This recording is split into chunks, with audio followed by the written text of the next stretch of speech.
Everyone has their favorite brushes. They could be high-end, they could be drugstore, they could be expensive or inexpensive. In this video, I will be discussing or bringing forth my favorite brushes from the elfStudio line. These are my favorite e.l.f. brushes from the elfStudio line. There is the e.l.f. Professional line, and then there is the elfStudio line. The elfStudio line of brushes have black coloring, and the e.l.f. Professional brushes have a white coloring. This is the e.l.f. Blush Brush. I got this blush brush for $3 at Target. I really like this brush because the bristles are very, very soft, and it applies blush in a nice and complimenting way. So for me, that means that it's not going to pick up too much, and if it does pick up too much blush, I'm still able to tap off the excess if I wanted to do so. And I sometimes like to use this brush to apply highlight. I just really like how it's shaped. I like how the bristles are shaped kind of like around the edges. So it's round, but it's not too round. It's kind of like cut on the sides there, if you're able to see that. So I really like the blush brush. The next brush that I wanted to get my hands on as soon as possible was the e.l.f. contouring brush. I got this brush for about $6 at Walmart. When it comes to the bristles, I feel like it's working with my skin and my foundation and my bronzer versus against it.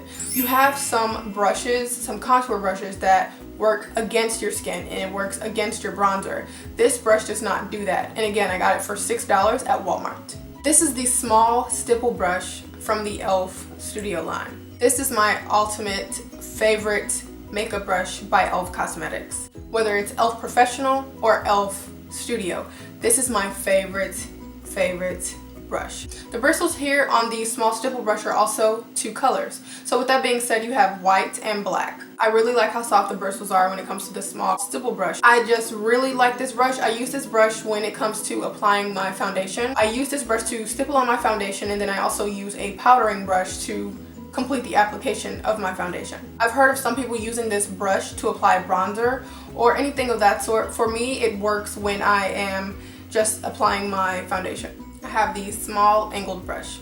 This is the brush that I use very much religiously or often to sculpt my eyebrows.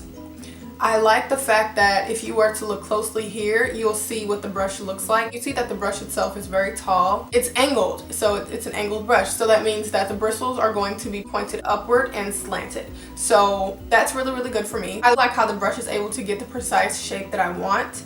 It's not too hard. It's straight to the point for me. So that's why I like this brush. I also got this brush for about $1 to $3 at Target. The last brush that I bring to you all, or the last brush that I like from the elfStudio line, is the blending brush. I want to call it the Ultimate Blending Brush. I got this brush from Walmart for $6. I like this brush because I have I want to say maybe 1 to 3 ways on how I apply my foundation. I don't always apply my foundation just one way. I like to have options on how I apply my foundation, and I also kind of like to, mix it up and try new things. The bristles on this brush, they are soft. At first, they were very hard. So what I do is I spray some setting spray on the bristles of the brush, and then I go in and, buff out or blend out and finish applying my foundation. I really like how this brush is built. The brush itself, it does not look inexpensive in my opinion. It doesn't look inexpensive, it doesn't look cheap, it looks very simple, and I like that. I like the fact that the brush is a simplistic brush. The fibers or the bristles are also duo colored or have 2 different colors on them, and I thought that was pretty nice for the brush as well. Judging the Ultimate Blending Brush by elfCosmetics, I would definitely say that this is a possible brush to apply blush. I overall like the elfStudio brushes because, well, first and foremost, they are inexpensive in price, but they look expensive when it comes to the design. It's very simplistic, simple. It's just a regular, black brushes and whatnot with duo colors here, whatever and what have you. I just really like how soft the bristles are compared to the professional line. I do have some brushes that I like in the e.l.f. Professional line, but I am more so liking the brushes that are in the elfStudio line. Do you have any of the elfStudio brushes? Do you have any experiences with the brushes? Do you like the elfStudio brushes? Comment below. For more videos, like, comment, and subscribe. Packaging itself is glass, which was kind of surprising to me, but the packaging itself is glass. I noticed that on the cap or on the top of the foundation, there are the letters T and F that stands for